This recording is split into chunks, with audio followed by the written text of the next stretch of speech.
Hare Krishna. Why do we suffer? Two children are born at the same time on the same day.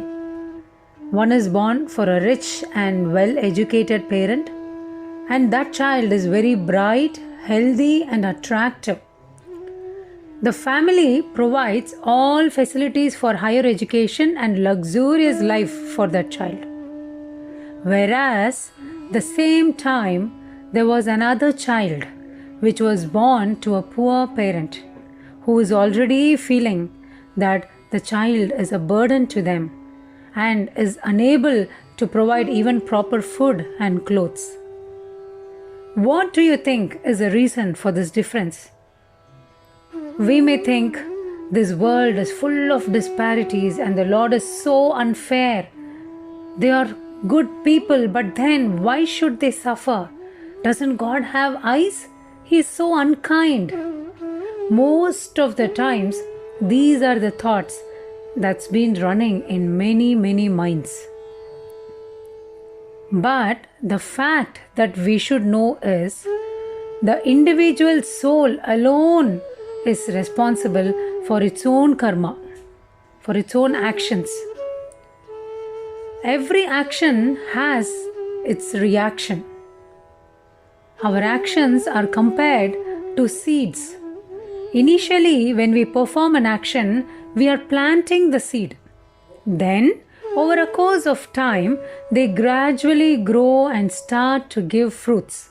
That is, our actions start giving its results, which means reactions.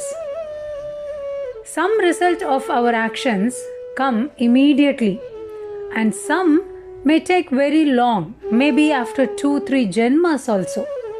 Maybe that next particular janma itself could be because of our wrong actions in that current life.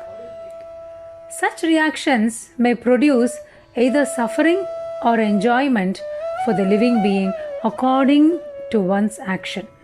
And if we are intelligent, we may respond to that situation either by improving our character, by learning our lesson with our experience, or we might curse the situation and become more worse. A criminal who enters the court has chosen to enter prison by willfully violating the law. But in the same court, another man may be appointed to sit as a judge by dint of his excellence of service.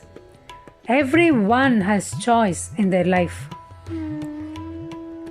So, we must understand that we are suffering only because of our own wrong actions performed either in this life or during previous lives. That is why we see even good or pious people suffer.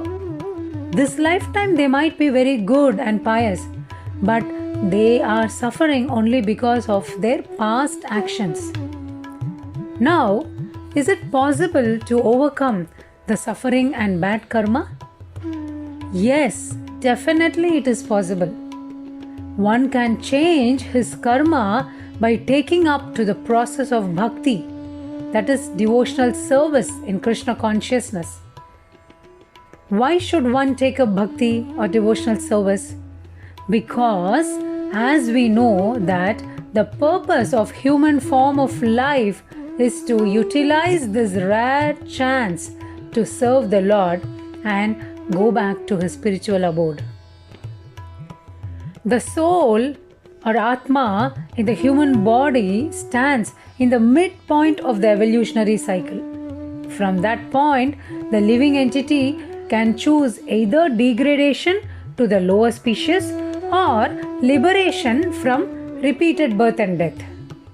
If a living being makes some degree of spiritual progress in his present life, then in the next life he is allowed to continue from that point. Krishna tells his disciple Arjuna in Bhagavad Gita chapter 2 verse 40, Swalpamapi asya dharmasya trayate mahato bhayat.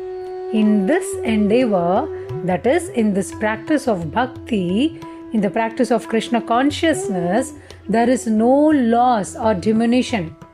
And even a little advancement on this path can protect one from the greatest type of fear. And what is that greatest type of fear?